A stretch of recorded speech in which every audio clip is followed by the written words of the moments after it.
Cojan hora porque las elecciones generales en Navarra se deciden mañana a las 10 de la noche aquí en Navarra Televisión. Debate a 3 con los partidos representados y llamados a revalidar escaños en el Congreso de los Diputados.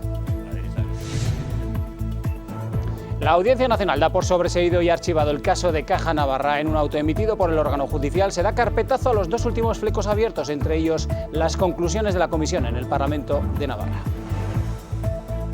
Después de haber examinado absolutamente todas las cuentas, todas las operaciones, 2 informes exhaustivos del Banco de España, se dice que no hay ninguna irregularidad, pues hombre, es lógicamente una satisfacción, ya que desde muchos sectores se había cuestionado.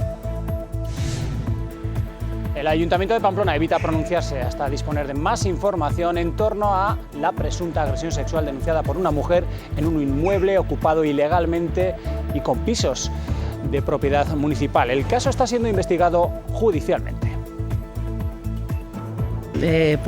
Tendremos que saber qué ha pasado o qué ha ocurrido, como en otras ocasiones. En otras ocasiones hay desde el principio información clara que sabemos qué ha pasado. En este momento no tenemos esa información clara de todo lo que ha pasado en ese piso. Y es lo que estamos recabando. Día del libro. Durante toda la jornada, descuentos y flores entre las ofertas de una quincena de librerías navarras en Pamplona. El libro tradicional aguanta el tipo ante el desafío del digital. Y concluye la Semana Santa en Navarra con multitud de actos que han recorrido la geografía foral de norte a sur.